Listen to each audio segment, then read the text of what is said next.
Welcome everyone here to the OB Talkwire, episode number 13. We got a good one for you all here today, and this one is going to be guest starring a really good friend of mine and someone who is an official. I know some people don't like referees in sports and any other sporting event, but this one, he does a fantastic job with everything refereeing, officiating. That would be Brian Ladner, former also Youngstown State student coach, ended up becoming an official, working actually for one of the companies where you schedule games in Ohio. And, you know, it's not only locally, you can schedule ones like out of Ohio, you can schedule those like St. Thomas Aquinas, you can schedule like Hoban. Doesn't have to be a local team though to have.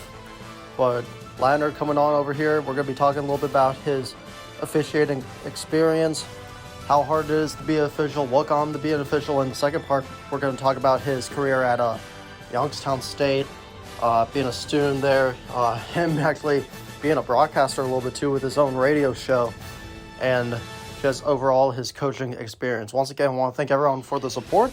I want to thank Brian Ladner for coming on. And now, let's get started, everyone, here on the OB Talk Wire.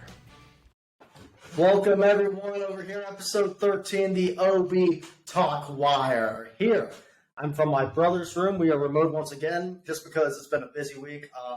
Gotta get the sponsor shout out of, well, until I do make it with the sponsor, Celsius Live Fit, really good for the morning workout, healthiest energy drink out there. Mike Jones told me at one point it was harder to find than a PlayStation 5. I don't know if I believe that, but anyways, guest for today, he is the OHSAA official umpire, whatever you want to call it, for both baseball, basketball, football, former Youngstown State student coach, Brian Ladner. And let me just tell you right now, all the boys are hyped for this episode when it comes out.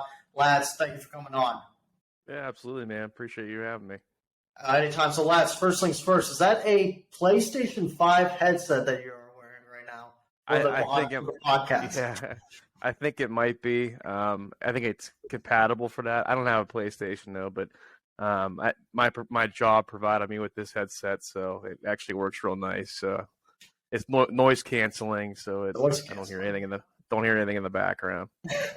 That's pretty good. For me, I have to kind of edit a little bit of the noise canceling after when you export the videos. Hopefully the video does work. I thought for a second that was like a PS4, PS5 headset right there, like a gamer headset that you use when you're playing Call of Duty or something. Yeah, I think it's more for PC gaming, I'm sure. PC gaming? Are you a big PC gamer guy? Is Brian Ladner a big Fortnite guy? I've never played any games on PC. No, I can't say I ever do. I do play some Fortnite in my free time on the Xbox, but right now I'm more of a MLB The Show guy. I'm utilizing my resources right now and using the Game Pass that's on the option on the game store. So, but downloading a bunch of new games and whatnot. How has the new MLB The Show game been? Because I haven't bought that yet. I've heard it's pretty good. Probably kind of like the other ones. I have 19. I don't know if it's any different from that. Yeah, they're the same every year. Honestly, the only thing that's different every year, I think the hitting gets a little harder. There's different variations. I would assume. I had 21 as well, and I think the show. I think last year was the first year, or maybe the year before that they were on Xbox. So I'm not sure how it was on the PlayStation and whatnot. But yeah, it's kind of the same game, honestly. That's why I would never pay the full $70 price for it. But the Game Pass right now is only $1, so you download the game for $1, and the price goes up to $14 after. Yeah, you can't beat it right now, especially with. Yep. You have the. Well, I know PlayStation, you have their monthly free games for PlayStation Gold. I don't know, have you played Marvel Spider-Man? Have you ever played that one? I've never played that, no. So it's pretty good. It's like Batman Arkham City and all that stuff, like free roaming Spider-Man. They had that. I bought that on PlayStation for free. There's a few others that they have every month as well. But, they say right now, because my PS4 has a lot of gigabytes taken up, everyone's saying you should get a terabyte. I'm like, look, I use a terabyte for the podcast. I'm just going to wait to get a PlayStation 5, you know what I mean? Yeah, definitely. Yeah, I think I have 1 terabyte hard drive, and I can barely hold much on there. But yeah, I guess it would be nice to have another external hard drive to keep more games on there, and whatnot. Best Buy actually in Boardman, where you're at, they have a really good terabyte. So the one I use for the podcast, because due to the processing and all that, it's like 4 terabytes. And it was only, I think it was only like $100 too. Like for 4 terabytes, that's not bad at all. Yeah, definitely. If you're storing a lot of stuff and you have a lot of stuff you want to keep, so much stuff. I mean, all the episodes are in there. I wouldn't be able to keep all these episodes like in this whole laptop, especially for it's a couple of years old over here. Going to be upgrading soon, so we get a better processing going on. Low budget podcast right now. I mean, it's almost like when Joe Rogan started out on his show. He started out from his basement. I'm just starting out wherever the hell I go, basically. Right. Yeah. I remember when I was in high school, man, and I started up my own podcast, and I was on with some guy out, and he was located in Columbus. We did a podcast together, and we would have guys on the show like Ken Carmen, Andre Knott, different type of guys like that, man, talk Cleveland sports. And I remember I was doing it in my sister's closet because she had a nice setup in her closet. It was like a huge walk-in closet. The Wi-Fi was great back there, so I used it. Utilized her closet to do my first podcast, and did it on a different, like, obviously it wasn't with the video and whatnot as a lot of these podcasts are going to now, but it was cool though. We would go live, it would be like a live radio broadcast, and then the podcast would be available after. Yeah, what was your guys' podcast/radio show called? It's a good question. I think the name of it was Cleveland Sports Kings. Okay. I had made this sweet intro. I kind of just did it off of I forget the website I used for it. If you said the name of it, I would know it, to kind of put clip audio together and whatnot. But I used that to make it, and it was really sweet. I should pull it up sometime and I'll send it to you and show you. It was awesome.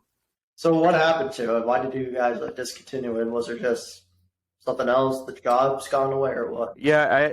I mean, we were a startup business. It was called The Land. I believe that was what it was called, theland.com, something like that. It was a branch off of another website, and I forget the name. The Sports Mecca was the name of the original website. They branched off.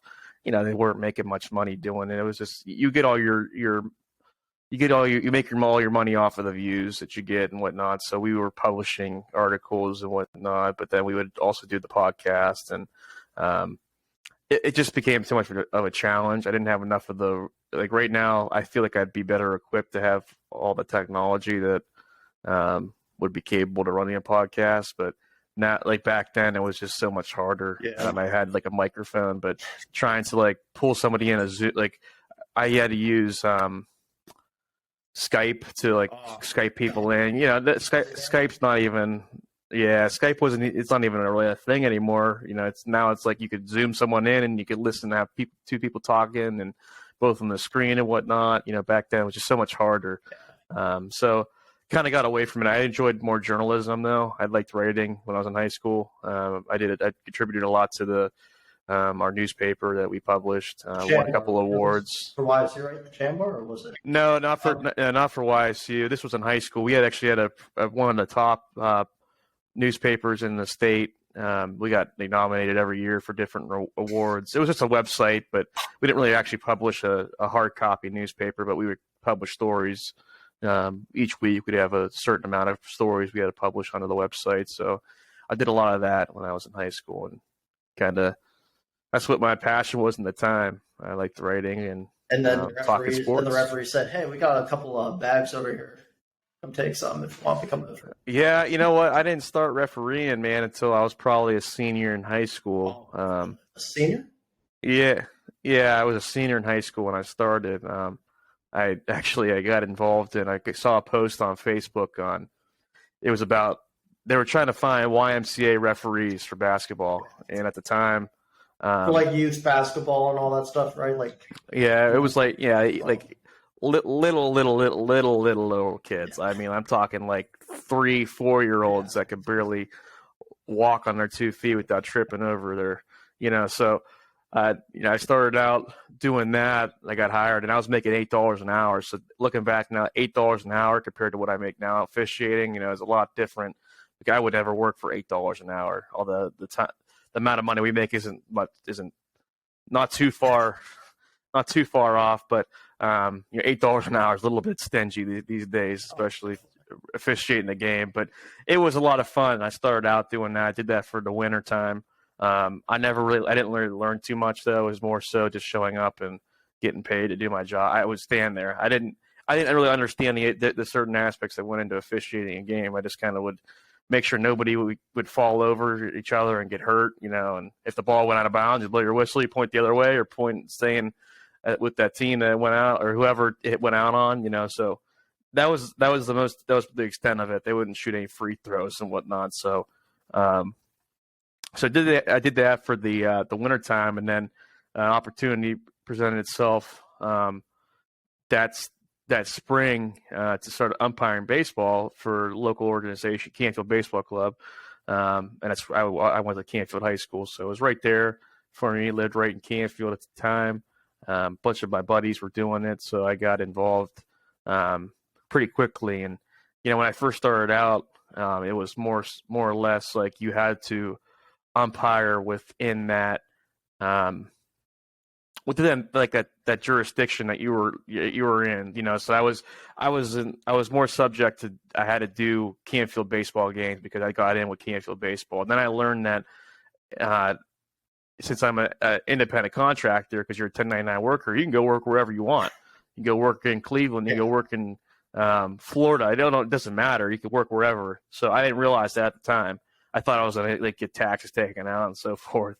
I didn't really understand it. So that summer, I started learning a little bit more about what I could do, and so I contacted different assigners, and I got hooked up in different areas and started umpiring baseball. And I'd be honest, I was terrible at first. I mean, I'm probably still terrible to this day. If you was it just starting out being an umpire at such a young age? I mean, it's not like you're in your 30s or late 20s or mid 20s like you are now. You're like a young kid, and young kids, especially in high school, make a lot of mistakes. I didn't know if it was because you were so much anxiety, frightened at first, but also excited, calling maybe the wrong strike or the wrong ounce or something like that. What was that like? Yeah, right. Definitely intimidating a little bit when you go out there and you're faced with your first task of the entire day is just getting your gear on, and it's like trying to figure out how this attaches to that and that attaches to this. And that was my first challenge, starting to figure all that out. But, the game itself, when you walk on the field, there's so many different responsibilities that you have that you don't even think of as a perspective, as a parent or a coach. There's so many things you got to look for that it comes a little bit overwhelming. And luckily, when I first started out, we had a little bit more amount of officials that I could work with two different, I would work with somebody else. So I'd always have a partner. And this was for Little League, this is for Little League. Nowadays, you can't even really find a warm body to fill a field. But that's a whole different discussion for another day. But so at the time there that, I always had somebody that I could go to or rely on, have my back or whatnot. When I first started. Someone's a little more experienced, helping you out pretty much. Yeah, right. Yeah. A lot of times they put someone with you that was more experienced. Sometimes they put you with someone that, you're the same age of, so that, you would run into situations where you just feel, neither of you felt confident. And that was one of those, that was tough, trying to overcome that barrier. But, but like I said, walking on the field, man, that's the most intimidating task because you got so many people, all the eyes come on you then, you got to be prompt, you got to show up on time. Yeah. There's just so many things that go into it. The game gets easier to officiate. I remember my first game umpiring, I had a banger at first base, and now I look back at it, it's like I wish I had those calls now. The calls get harder, the game gets a lot quicker as you grow in the profession and so forth, and especially in high school athletes, they're a lot quicker than they were 10, 10, 15 years ago. So the game is evolving in that realm of things. Now it's evolving, and it's not evolving in other areas as well. But as far as speed goes, it's evolving, and you got to think that the split decisions you got to make are quick. And I always, at the time, I was very hesitant. I didn't really make the calls quick enough, like as quick as I never really learned the proper mechanics of how to call the outs, until I actually learned. I would always rush it, or I'd be hesitant not to call it, and just look unsure of myself. So that comes with a lot of practice. A lot of the new guys I see umpiring, that's what they do, and they, sometimes you can get yourself in a pickle doing that, because if you're too slow on your call or you're too quick on your call, somebody's gonna be upset. And at halftime, it's 50% of the sides are not going to like your call, and you gotta live with that, and you gotta eat it. So, I've learned and I've grown from those experiences. I think what helped me though was seeing a lot more action, throughout the summer. When I was only working, I started out only working Canfield Baseball Club, and then I got to branch out. I worked, did all of these different pony games, Colt games, and then I finally got down to work at Scene Park, so it all just kind of came to fruition, and it, my game started getting better. I needed this practice. Nowadays, you could be a first-year official and be working games down at Scene Park, working an 18U game. So it's not that. It's a lot different than what it was when I came in, and it was only a couple years ago. So,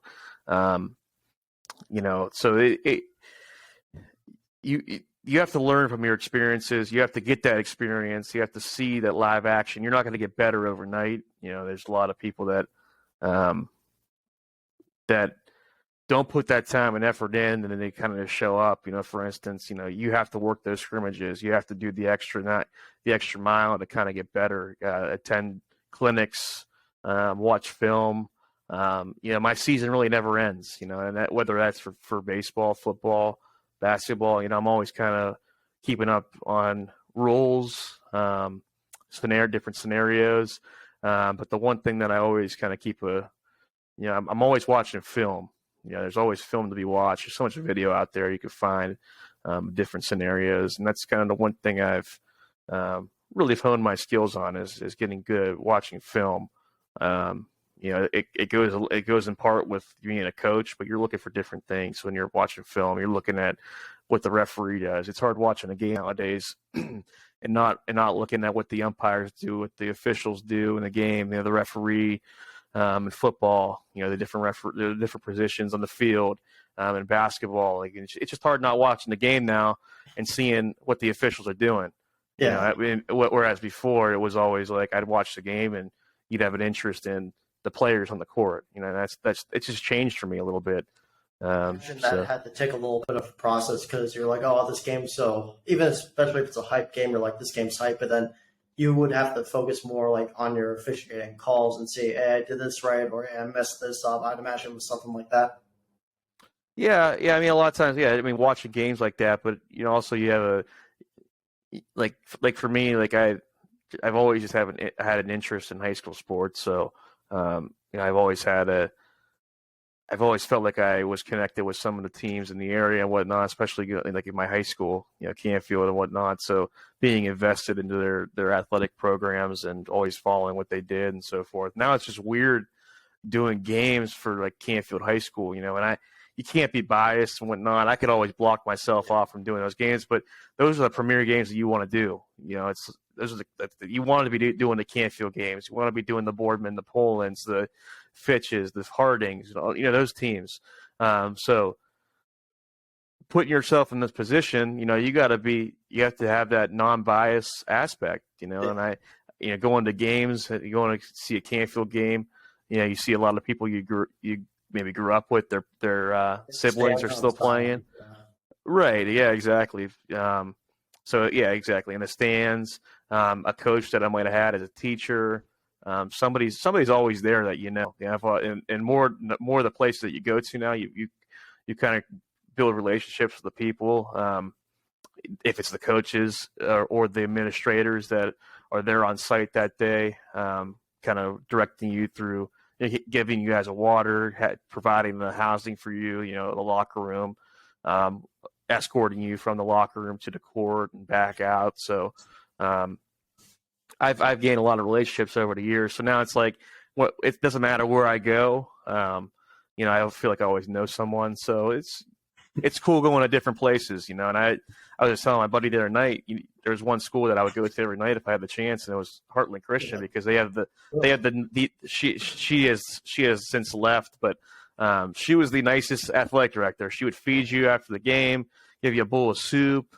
You'd have a check in your hand as you walked off out of the locker room at the end of the game. Always just being personable with you and talking. Those are the people that you want to work with, because the people that you notice that care the most. I'll go the extra mile if you care about me that much, and want to provide me with that. So those are the type of places I'll go work every night. Whereas you go to some schools, and I won't name the schools that I go to, but you could barely get a water out of them, and it takes about 4 weeks for them to pay. It's just like pay for your own water, something like that. Exactly right. They don't really. Yeah, that's how it was for Valley Christian when I broadcasted their games. I mean, they gave me actually free water and all that stuff. It was awesome. But then I won't, I guess it starts with a U. I don't want to name drop them, of course, but when I went there, it was you have to bring your own stuff or else pay for it. You know what I mean? Yeah, exactly. They, it just depends on the type of funding they have. The type of people that are running the show, in concession, or do they value the officials? Do they value the event workers? Do they value the people that are there taking the time out to, the media and so forth? Yeah. You know it right away. Especially when you reach out to schools.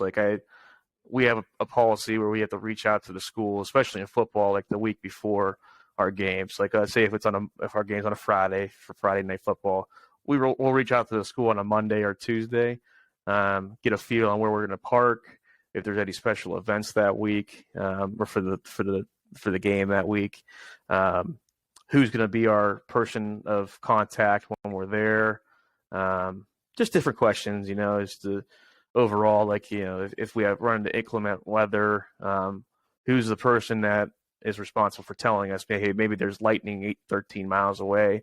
We got to get that communication out. Yeah, exactly. So finding out that communication, and you'll know real quick who answers you on Tuesday morning or Monday morning, or who answers you on Friday afternoon or never answers you at all.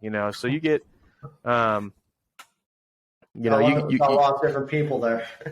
Yeah, absolutely. So it's just a different type of people that you're dealing with on a daily basis, and you can kind of tell how their athletic programs, how they actually operate and their performance on the field. It all comes down to how organized they are at the top, with the coaches and the administrators, and you're gonna meet a lot of administrators and coaches that are organized or not organized, that have pretty good success, but there's somebody there that's kind of helping them keep that organization along the way. Maybe assistant coach or there's a lot of athletic secretaries and whatnot that their services go unknown sometimes, but they're the ones keeping everything intact and making sure nothing collapses as far as athletics go. What was the best school that you call or that you officiated in high school since you're officiating now, and it could be any sport, what do you think the best team was that you were officiating? I don't really look at the team as aspect of things. I feel like I've been fortunate enough to ref pretty good games. I as the years go on, I'm going to officiate better games, more games, and whatnot. But probably the coolest place I've ever been to, Ian, was probably Massillon, Washington. I officiated a game there last year for football. A Friday night game. You had they packed the house there. Stadium, right? Yep. Yeah, and it's a very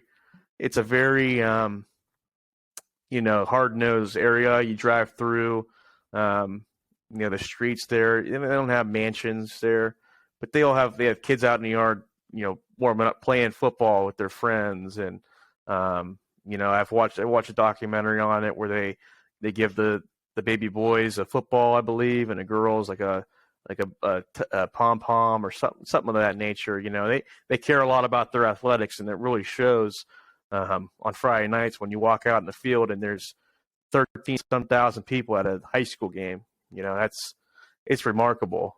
You think about, you go into an Ursuline game or a Mooney game at Stanbaugh Stadium, and it's like A decent amount of people, but it's not like Massillon, Washington. no, nothing like that at all. Nothing like that at all. So that was probably one of the coolest experiences. I've officiated a lot of smaller schools that bring a lot of people to the games, but there's nothing like, they really homer you. They think that we're going to homer them as officials, but the teams from out of town, like that. I remember I had the one team, I won't say who I had again when they played Massillon, but they thought we were from Massillon, because we threw a couple of different flags that went in that didn't go in there. You're like, don't get at me. I'm from Youngstown. I'm the great. Right, exactly. Exactly. So they don't understand. There's not a bias thing that goes into it. There's a lot of things that go into officiating the game, and I've never once officiated a game and said, I'm going to screw this team out tonight. That was never my aspect and never my goal to ever screw a team out. There's going to be calls that go against them and there's going to be certain judgment that they're not going to like, that maybe at the end of the day wasn't the best judgment, but I had to make that judgment in that split second or in that moment, and they have to get over it. They have to move on to the next play. And the coaches that kind of harp on it and don't forget about it are the ones that their teams are usually the ones that, kind of, they don't have much control over their team. Their team usually does whatever they want, and they don't have the coach has no respect because they harp on the officials rather than, hey, we're on to the next play. You see it a lot in basketball. The coaches that are just riding the officials up and down the court, and hey, we're on to the next. That was like 5 possessions ago. Why are we still talking about that? Yeah, still looking at that for that play that happened. Even if even if it's not a close game, it could be like they're up by 10 already, and the team's not coming back like 2 minutes left. You know what I mean? Exactly. And there's certain things. There's certain. I'd like to tell these coaches sometimes, like, hey, you realize that that really had no bearing on the outcome of this game, and honestly, that I wish we had replay at the high school level, but it's not needed in the slightest. It's all about human error. The kids are going to fail, more times than they're going to succeed in the game. So and there's going to be human error with the officials. There's going to be a human error with the coaches. There's going to be plays drawn up as a football coach, as a basketball coach. There's going to be a decision as a manager in baseball that they make that it might cost the team the game. And it's just all about, it's human error. And that's why sports are so. That's why everyone flocks to sports because of that aspect. There's a lot of succeeding. There's also a lot of failing that goes on. And that's the cool part of it. Yeah, both ways is how it goes. And the thing is, in order to succeed, you gotta fail. That's just how it is. You just can't succeed all the time. It's on. You're always gonna have a backset failure. You're always gonna have a backtrack to something else, and you just gotta live with it. And the more you fail is the more you learn better from it, and you succeed better from it. The podcast sometimes, for example, has technical difficulties. I fail with it. The episode that's going to be coming out, actually, when this is recording tonight, I failed with it at the end because I didn't get to know the processing more. You know what I mean? That's like how it is as a broadcaster, official. If you're even just a regular worker on a 9-to-5 job, you know what I mean? That's how it is. You're always going to have some backset.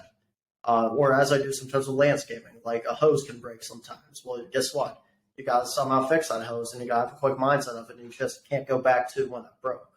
You know what I mean? Right, absolutely. And I like that, what you mentioned there, mindset-wise. There's a growth and fixed mindset. People that have a growth mindset believe that they can keep on achieving things. They don't come complacent with their results. They feel like they need to keep building upon what they know and what they learn, whereas people with the fixed mindset are pretty fixated on what they're able to do, what their skills are. They're kind of people that are the Debbie Downers. They feel like they can't get any higher up in the company. They don't feel like they can't, as a player, they don't feel like they can progress and get off the bench to play as a starter role. Those are the type of people. So it's all about having that mindset and learning from your mistakes. You're going to fail a lot more times than you're going to succeed, but it's what you do with those moments when you fail is really when it comes where you learn about. That's what my brother told me about the podcast. Processor, got to upgrade, but you got to learn that even when you upgrade more, you're going to run the more problem side of what you are already right now. Maybe with like recording, for example. If you buy a regular camera for a podcast, I'm going to get in the future. You're going to run into more problems with that. You know what I mean? Yeah, Even if you have a producer, or you're going to run into more problems. If you're a referee in a game and something's not working, you're going to have a lot more problems. It's just the scenery, and I don't think a lot of parents understand that with their kids because they think their kids are all that right now, especially in the sports. And you know what I'm talking about, right? You've been right there, that they're going to succeed immediately. No, you have to have some sort of setback in order to succeed. Yeah, definitely. I mean, these parents that think that their students are their kids are getting a scholarship right overnight it's remarkable. I mean, they have to learn. Like, and I always, just for an example with baseball right now, I always tell my partner between innings, I'm like, what do you think that kid's approach was on a 3-2 count there? And he let the pitch just go. It was a borderline pitch. Hey, it was close. I'm not gonna lie, it was close. But what's your approach? You're gonna let that pitch be a borderline pitch and you're gonna leave it up to my hands, or you're gonna put it in your hands and actually try to maybe poke that ball to right field or left field and try to make something with that, because those are the type of kids that are going to get those scholarships at the end of the day, because they're willing to sacrifice and try to make you're in baseball. You look at a lot of these players, they could barely bat 300, and it's just because baseball is not one of those sports where you're going to succeed every time you go up to the plate, and when you go out in the field, so making your time wisely. I mean, you only got 4 plate appearances in a game, or in a high school baseball game, you're lucky to get 3, at times 3 or even maybe 4 if you're the leadoff hitter, so using those opportunities to your advantage, for maybe somebody that might be there in the stands watching, and using those videos as clips that you could send to colleges and whatnot. The colleges don't care about those walks that you got. They really don't. Make it the hits, basically your performance, and then they don't care about your academics too. Those are like the 2 biggest things.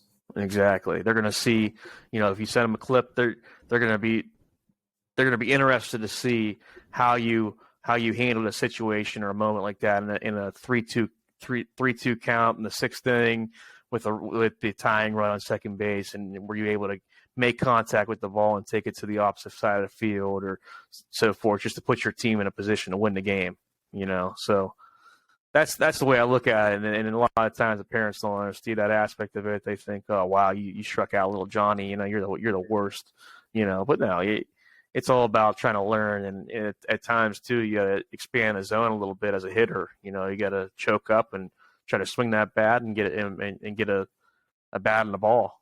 That's just an example with baseball. It happens in all different sports and so forth. But that's the most complaints you hear from the parents like that, and you kind of live with it. And then at this point in my career, like I'm 7 years into officiating, and I don't really let it bother me anymore. I just kind of ride with the punches, man, and I live to see another day. Now, I would be a fool to say that I wasn't. I don't have rabbit ears, because you have to have rabbit ears. I mean, it's all about sportsmanship and whatnot. I mean, the people that say that, oh, he has rabbit ears, those people have no idea. It's all about sportsmanship. I'm not going to let you nickel and dime me for calls. You sit on your bucket outside the dugout, or you're up and down the court while I'm running up and down the court. You're going to be standing there throwing in jabs and different comments. If you have a question, I'll address it. But if you have statements, I'm not addressing it. And if you keep hammering away like that, I'm not gonna put up with it. I'm not gonna babysit you all night, and you're a grown. Most of the time, you're a grown adult. When your behavior is a lot of times coaches will try to get their players hyped up. I don't believe in that at all. I really don't. If you're an athlete, and you're not competing in the game, you don't need a coach to get ejected to be fired up. I just don't believe in that type of stuff. There's, you're in it for the right reasons, and a lot of times you see the coaches like, in basketball, the coaches that succeed are the ones that don't say much. They're coaching their kids the entire time. So yeah, there's a lot to go into it, Ian. I can go on for days about talking about this stuff, man. It's a different. Yeah, I was about to ask you actually. What was the most complaint that you got from either a parent or a coach when you were officiating? It could be either baseball, basketball, or football. What was the biggest complaint, if you remember? I mean, every game is different. I don't hear many kids. Honestly, if you're work on the field, people notice that I hustle. I'm on the basketball court, or I am in good position when I'm umpiring a baseball game. I'm vocal with my calls. Try to look good and presenting yourself in a very professional way. Wearing proper attire, looking good. I don't look sloppy and whatnot, but so I feel pretty confident about my ability on the court. There's always going to be times where I misapply a rule, maybe. That's why I do a lot of studying and so forth on the rules. But it's a good question. I don't trying to think back to something that the most complained, in a game. I mean, I could probably write a book. You probably can. The only reason why I said that is because I saw a Twitter video where this one parent was getting on the court in the AAU, and this big ref, a lot of mass, by the way, comes up, sucker punches this dad right in the jaw for coming on the court, basically trying to argue with the kid about something. Or actually, it was another ref, and he just sucker punches him. It just becomes a big brawl. I don't think you were ever involved in anything that crazy, but it might have been close at some point. Yeah, I mean, I've had my share of run-ins after the game with parents. They follow you to your car. It's not that extreme though. It's like they're running their mouths though still, and I've had to call the cops a couple times. I think I remember at Austintown, I was working a basketball game there, and some guy came down from the stands and was saying something, and then I forget what ended up happening. But we ended up getting rid of him. We told him he got to go. Of course, he wouldn't leave, and he's waiting for me out in the parking lot and whatnot. It's typical stuff. I was just working a game 2 weeks ago. It was an adult league baseball game. Not really adults. I mean, they're like in their 20s. They're former college players that play in this league. Right. So I was umpiring the game. It was a championship game to go to the NABF World Series that was in Michigan, and a player on our team was all game long. He was complaining. I'd noticed him all season doing the same stuff, just complaining. Well, anyways, there was a borderline pitch on strike or on ball. He ball three'd the plate umpire. I was in the field. He ball three'd what could have been a strike three. It was there. It was close. Borderline pitch. Anyways, next pitch, kid walks, puts him on base, puts him on first. So I'm out in our positioning. We have A position, B position, C position. I'm now in B position. I'm in the middle of the field, and I hear him running his mouth. Next pitch, kid blasts one 400 feet, to left field, and I hear him running his mouth saying that one's on you. These umpires are terrible. He used some expletives and whatnot. He said some other things, so I finally jabbed back at him. I said, "Just play the game. Just play the game." So we're gonna take a little short break. Also, we're gonna skip a audio part. I was still continuing on a little bit just about the conversation of being an official. Little technical difficulties on the end right there on my end due to the processor, but the other part's at least 30 minutes. So this is a little bit of the break. I want to thank our good sponsors of Riverside. Fake it till we make it. Really good sponsor. As you said before, if the recording gets stops for some reason, it still saves your recording. no reason to start over again. So once again, I want to thank Riverside over there for that support. And now let's continue on with the show. And welcome back, everyone, to the OB Talkwire. Once again, here with Brian Ladner. So we talked a little bit about his officiating. So wants to finish up with that story real quick. If you had any other final thoughts about officiating and any crazy parents that tried to get after him during any games. Yeah, no, I was saying there that we were cut off there about the one player in the last game one of the last games I've had that. So after the game was over, I told him, I said, just play the game. I told him like 3 times, play the game. After the game was over, he came over to me and started running his mouth, and he said, let's go to the parking lot right now. He's like, I'll kick your ass or whatever. I'm like, really, dude? Really? They just won the game too. Like, it wasn't like they lost or anything. Yeah, these people are just crazy, man. I mean, like I said, I could go on forever telling stories and whatnot. You could write a book on certain things that we go through as officials, but I don't get into the games, to officiate games for that reason alone. I enjoy the aspect of officiating the game itself and being around the game, being around the sports that I liked growing up, and it keeps you involved within the high school sports, college sports, whatever it may be. So, I'm pretty fortunate to have had the opportunities I've had in the last couple of years and so forth. I got into college officiating. I ref college football for 2 years on the field, and then I was in the OHSAA and GMAC conferences. OHSAA like Mount Unions and GMAC like Walsh. Yeah, definitely. Yeah, I enjoyed my time doing that. There was a lot of travel that was involved with it, a lot more stipulations and things that you had to kind of go off of, But I got off the field after 2 years. I got into replay. Working replay for the Missouri Valley Conference. Every home game for YSU, I'm one of the guys in the booth. There's 3 of us. There's a replay official, replay communicator, and the replay tech. And I'm the replay tech. And honestly, the replay tech does all the work. The replay official doesn't. He collects the play check and he works. They work hard during the game, but I'm doing all the work. I'm doing everything to set the replay official up to make him successful. So it's been a pretty cool experience, and working with DV Sport has definitely kind of helped. DV Sport, they run for college football. They run all the they house the program for the schools to put film on and whatnot, to break down film. It's almost like Huddle to a degree, but a lot more just specific. And then DV Sport runs all the replay for college football and college sports, for like anytime the game's stopped by replay, anytime you'll see their camera come out in the field. It says DV Sport on it, and it's kind of it's pretty neat. Their headquarters are actually located in Pittsburgh, and I got to work there for the College World Series for baseball this past year. Yeah, so it was neat. So you got to work in the College World Series too? Yeah, so because I got hooked up with DV Sport and whatnot, with doing what I did with Youngstown State and the Missouri Valley Conference.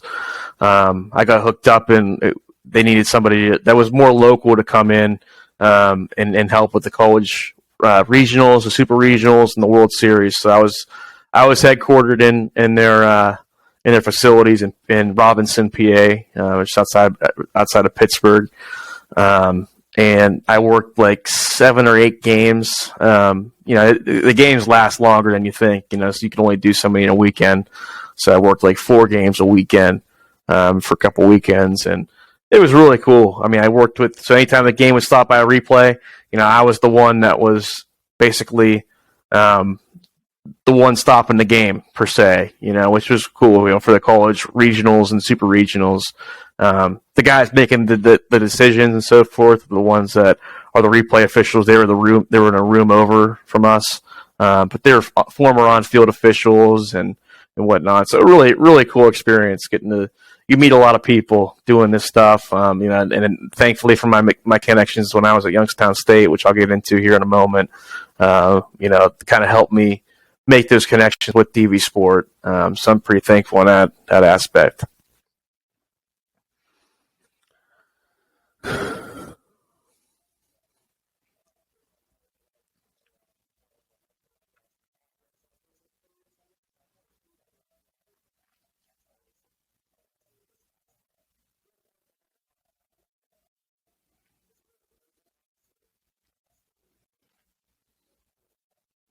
Yeah, I guess I'll start off with my journey leading up to that. So I started out. I always knew I wanted to be involved with sports in some aspect. Like I've been talking about the entire 50 minutes of this episode. Talking about sports and whatnot and how my upbringing and so forth. But I always wanted to coach. From a young age. My uncle was a pretty successful coach in the area. He actually won the first state championship at Ursuline High School back in 2000. There was a 2001. I forget what the year it was now. He was the head football coach for Ursuline. 2000, yeah. So, my family comes with a lot of coaching background. There's a wide coaching tree, at the high school level and so forth. So, I always wanted to do something in coaching, just from being around the game so much. I actually got involved with coaching at, I don't know if you went to school. I think you did. Maybe not. Sankerstein. When I was a freshman in high school, my uncle was the head football coach at Sankerstein. It was 7th and 8th grade program, and he kind of got me involved with coaching. I coached the special teams my first year. Kind of learned the ropes of operating a sports. Lads, there, my recording. Lads, there. You want to say that again because my recording got cut off a bit. So what was it? Yeah. So I started out. I don't know if what you got there and what you didn't get, but I started out when I was a freshman in high school. Like I said, I had a pretty far range of coaches and coaching trees in my family. A lot of coaches. I had in my family a lot of resources, and I always knew I wanted to coach. And so I got involved in coaching when I was a freshman in high school, actually. And I just because I knew I wanted to do something in sports. I wanted to coach. I wasn't as athletic as I like to be. So I started coaching when I was a freshman in high school. I coached at Sankerstein, which was it's a 7th and 8th grade, or it's a elementary peak, yeah, it's a Youngstown. You're right. Yeah, but Sankerstein at the time, they had just brought back football. So it was real new. There's a lot of recruiting that went into it because a lot of those kids were going to branch off and go to Ursuline or Mooney. Fecco and Kemp at the time, they really took interest in the program because they were going to get a lot of those kids coming up. There's a couple other different parochial schools in the area that were feeders to Ursuline and Mooney as well. So they took a lot of interest in those because they didn't have a middle school. You don't have a middle school for just Ursuline and Mooney. You have to rely on those parochial schools to feeder into your programs and get those kids. Maybe those inner city kids might get them in and so forth. So it was a great opportunity at the time because I learned a lot about recruiting. Whether I like to say it or not, we kind of recruited a little bit. You get to find some. They hide the fact, but no. Exactly. You have a player in a team, his buddy lives down the road from them, and they say he wants to play football. Hey, you want to play football for Sankersteins? Come on, you gotta join the parish. You gotta do this and that. So I learned a lot about doing that stuff my first year. I coached special teams, so as you know, in grade school football, you don't punt a lot. You don't kick off a lot. So yeah. I had very low responsibilities, but I still held myself to a pretty high standard when I was doing that. So I did that for 2 years as a special teams coordinator, and then I actually branched off. Finally, I got to be an offensive line coach. It would have been my 3rd and 4th years at Sankersteins up until my senior year of high school. So I was coaching a lot. I was always invested in the quality of helping kids get from point A to point B. At the elementary level, the emphasis on winning shouldn't really be there as much. I kind of regret there's times when we probably cared a little bit too much about winning. Whereas now I look back at it and I'm like, we probably should have molded these kids and maybe a little bit better individuals so they can make the better decisions as they grow up in life and so forth. But, but I learned a lot about myself during those times too, who you could trust. And I was only 3-4 years older than some of these kids that were playing. So gaining that respect aspect, came a long way, trying to, a lot of kids didn't really respect me, but at the same time, you have to earn that respect. So I put a lot of time into what I did. I put a lot of work into this, the stuff I did, and I think it resonated on the field. I was always prepared. I felt like I always tried to at least put myself in a position to be a little bit more ahead of the game and prepare a lot more. So I did that for 4 years. I was at St. Christine's, and I went to Canfield after I graduated. I coached their 7th grade team. I was the offensive line coach and a defense coordinator, and it was hard because I branched off of what I was learning from my uncle. It was one different scheme, different way of coaching, to going to Canfield and learning a whole different aspect of coaching. So it was like it was almost a culture shock to me. And I felt like I was a little bit coddled at the time, and I was and then now I'll throw it on my own, going to Canfield and trying to have to learn a whole new system.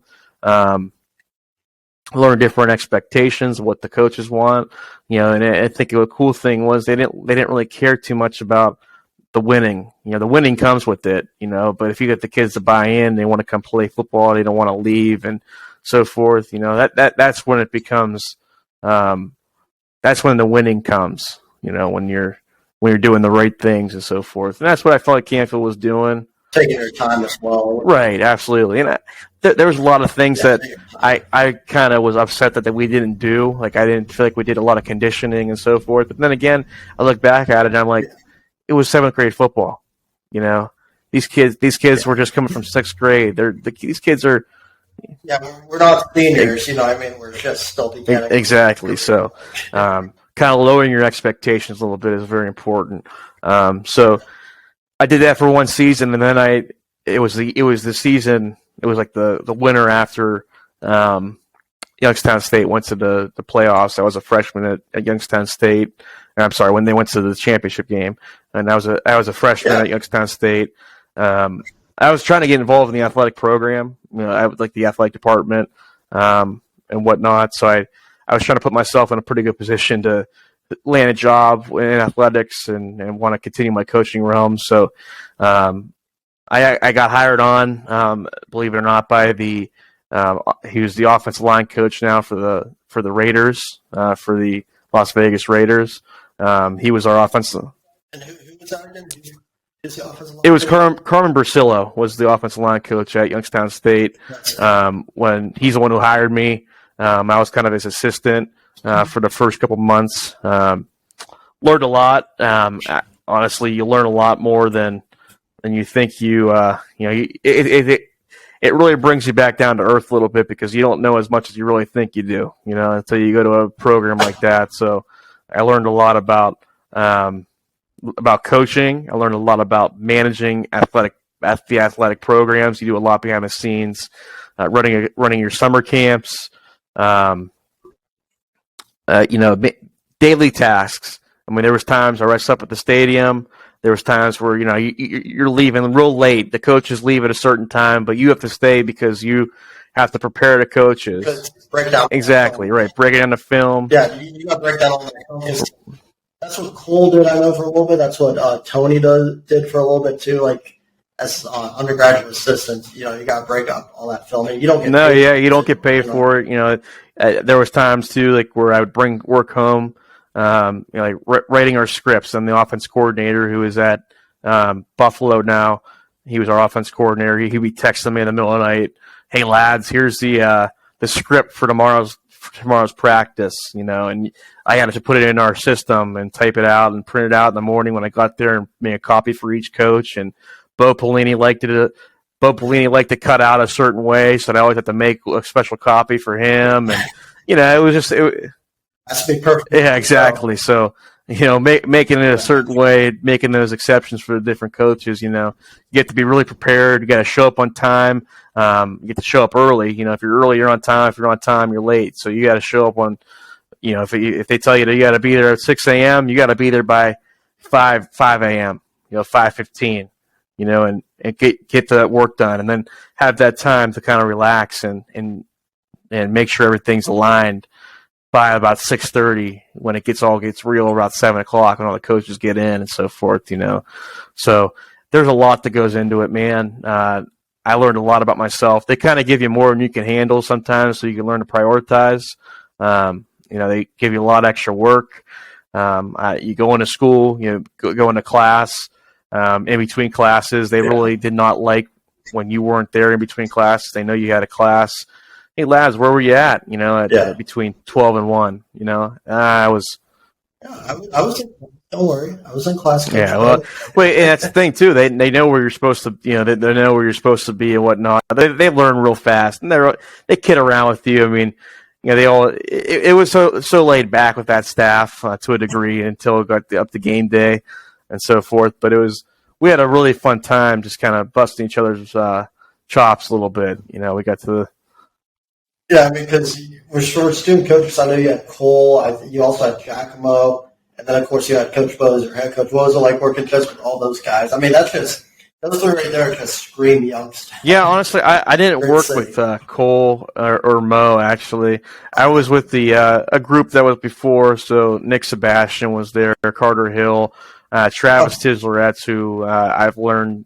I credit a lot of my success to in life to him because I've learned a lot from him as a person, as a coach, as a individual. Just he was the bread. He was the person that kind of made everything go together there. He made sure everything was intact. He never let us kind of falter at all. He was always there supporting us, and he was the man, and he got promoted to tight ends coach when I was there, and then after I left, he got promoted. Well, Bo left, the staff left, and whatnot, and he went over to Edinburgh. That's where he's at now. He's the run game coordinator, offensive line coach, run game coordinator. So I've met so many great people throughout my years. Coach McNutt, Richard McNutt, who is at Tennessee State now. He was a big time athlete at Ohio State. He was a really well-known,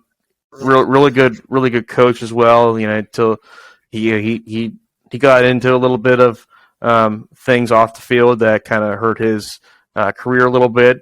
So that he we don't sure. Here. I mean, but he a great person. I've always enjoyed, learned a lot from him.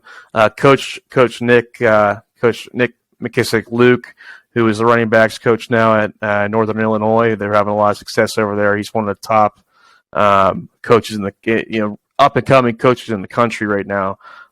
He won I forget the award. It was the Broyles Award or something for the top running back coaches in the country. And he was the one I worked with the running backs when I was there. In practice, in game, I was his go-to guy. I kind of anything he needed, I would help him with, and so he was just a great mentor. He was a really a professional person. He would never give you work that he would never do himself. He wouldn't give you a task that he wouldn't just do himself. If it was something that was kind of needed to get done quickly, he'd hey lads, could you help me out do this real fast? But the kind of the monotonous work that Coach Carm would give me, is a little bit different. Hey lads, I need you right before practice, I need you to run over to the gas station across the street, get me a can of chew. That's the type of that was the difference between Coach Carm and Coach Nick. And you take a lot. Did he reimburse you? Did he reimburse Oh yeah, the shoe that he bought? He would. I was about to say. He would give me his card. He'd say, "Buy whatever you want over there." and I'd always feel bad buying stuff, but I'd always come back with a drink or maybe a candy bar or something, and he's like, "Hey, I got something, Coach Carr." I mean, he'd always appreciate it. After every Wednesday practice, we'd have to go over to I'd have to go over to McDonald's and order his offensive line Sundays. So he had about 20 offensive linemen, so I'd order them Sundays and trying to order that, and then McDonald's, their machines are never working properly, and I'd stand there for 2 hours waiting for the Sunday to get made, and then carrying it back over to the stadium, and those. It's always that night. Yeah, always that night when the machine. Exactly. So, each coach has their different way of coaching and mentoring and whatnot. I mean, I learned so much from each coach when I was there. And Coach Donald Delicio, who's now at. So he was always someone that would come in the office and say, always wanted to just chat with us and sit there and talk to us. Matter of fact, I had some really cool stories with Mike Tomczak. Him and I, we drove to Indiana State together. When we were when I was there, he is. I learned so much from him when we were in a car. He was telling me so many different stories. I mean, imagine I was in a car with him for 12 hours, for total. It was 6.5 hours to Indiana State, 6.5 back, and we sat there and we just talked. We talked shop a little bit, and he told a lot of stories, a lot about his days with the Bears, with the Steelers, with the Browns, with the Packers at Ohio State. It was just remarkable, the things that you learn, and you don't realize how big of a program Youngstown State is until you're actually involved with it, which I'm sure because with the work that you did. Right. I mean, so I mean, I came of course after you, so I didn't experience the Bo Pelini experiment like you did. I was the staff after, but I kind of knew what it was over here. The guys, they're chilling, all that stuff. Yeah, Prater's a character himself, Marky P, we call him, and he's funny. He's something else. I'm actually glad to see him. He's actually back at Youngstown State now. I'm glad to see that he was able to stay with Youngstown State. I know he had aspiration to go into Indiana and whatnot, but we're lucky. We're lucky to have him at Youngstown State. He's a wealth of knowledge. That guy has been everywhere. He's been with the 49ers. Hey, he's coming on. Yeah, he's coming on the pod in the future. That's going to be a great talk when he comes on. Tell him. You got to tell him to slow down and don't talk so fast. He taught us to talk so fast he could barely understand a word comes out of that guy's mouth. We're like, Mark, you got to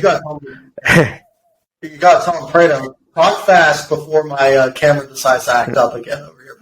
Before the processor acts up for a third time. Right. It's hilarious watching him walk. He's always hustling, moving places, and then he'll try to have a conversation with you as he's rushing. He's out of breath.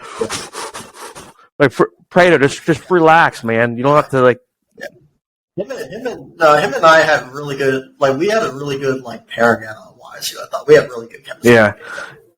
We did what needed to get done and stuff like that, and then we just BS'd around after. Right. You know what I mean?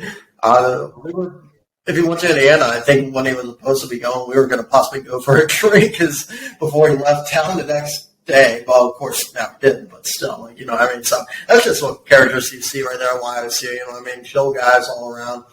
Even Coach Phillips, I haven't seen him. We never really talk much, but he knows who I am. Give me that dabbed up pro hug or something like that. I think, he might want to come on the podcast in the future as well. So, Coach Phillips, if you're watching this somehow. Yeah, definitely. Hey, it's all about using your connections, man. Like I said when I first started my podcast, it's reaching out to people and trying to see if they'd be interested in coming on. And people are vulnerable. They'll come on, and they appreciate when people like us, reach out to them. Small people trying to start up a little podcast, so forth, so.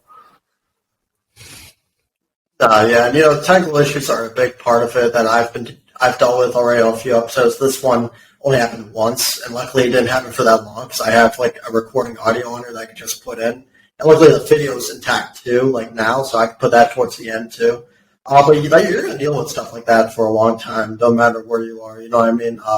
Joe Rogan, I think when he started out, had so many technical issues because he did it from his basement and all that stuff. You know what I mean? It's all about overcoming those. I mean, over time, paying for maybe a better software company to house your platform and whatnot. So it's all about, just kind of upgrade over the years. You keep upgrading. Yeah, especially with me, you got Riverside, StreamYard. I don't know which one's the best one, honestly, but I'm on Riverside right now. I might have to go to StreamYard in the future. We'll try it out, which one works the best with long. Yeah, definitely. Yeah, but lads, I would, usually if I have a partner right by me, I'd shake his hand, but I'm going to have to give you the remote, definitely, man. Since we're all the way in form, I'm going to give you the remote shaking hand. But everyone, that is Brian Ladner right there. OHSAA official. This broadcast has it's called tons of high school games. You're going to be seeing him on the sidelines this season if you're from Ohio, no matter where you are. It doesn't even have to be the Valley.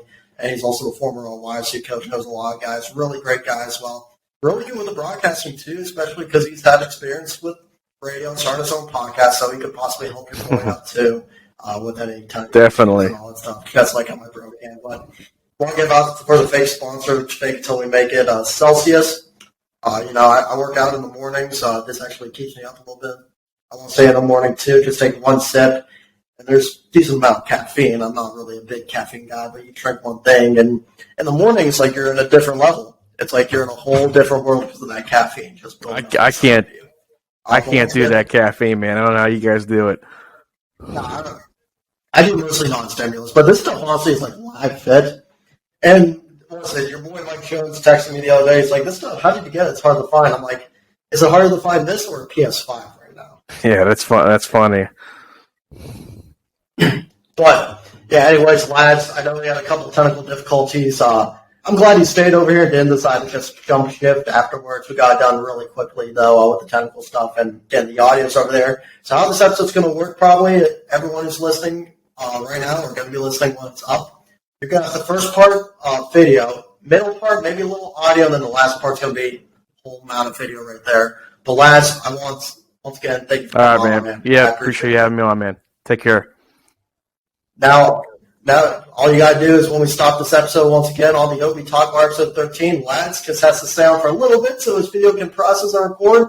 But once again, I want to thank everyone so much for tuning into this episode. I know there are little difficulties once again. If you stayed, thank you so much. Give it a thumbs up. Of course, if you do support the show and support your boy Lads over here for the hard work that he came on putting in over here too. You got to support Lads, of course. And remember, we do have a few episodes. The highest viewing episode right now is the one with Coach Kemp, close to 200 views. So Lads could probably pass that one. He could probably pass old Larry. We'll have to see if he does. That's my goal. Yeah. All right, but once again, I want to thank Lads for coming on, and I want to thank everyone for tuning in, all the support out again, and something that there will be more guests are going to be coming on here in the future. We'll just have to see what happens here on the OB Talkwire. See you all. So I want to thank Brian Ladner for coming on. It was a great talk with being an official and just all around a former coach, learning about the sport that he has coached, any sport says he's coached, learning about being a football coach, a broadcaster, technical difficulties, learning about that a little bit too, says he's dealt with that over there in the past too. So really fun learning experience right there with Brian Ladner. But coming up next on the OB Talkwire is a good friend of mine. I was on his podcast, and he's pretty famous. 61K subscribers, 20.4K followers on Twitter. That would be none other than Darian Gilliam, a.k.a. Black Flags Matter. And, we're going to be talking about a lot about NASCAR in the next episode, the diversity that's been improving with NASCAR, the improvements with the driver who Darian Gilliam has supported a lot. And we're also going to be just talking about what got him into really being the NASCAR YouTuber and how he became one of the biggest members of the NASCAR Weekly podcast with guys like Eric Estep, Danny B. Talks, Jared the Iceberg, and so on and so forth. So once again, I want to thank Brian Ladner for coming on. And tune in to episode 14, going to be coming up in about a week here on the OB Talkwire.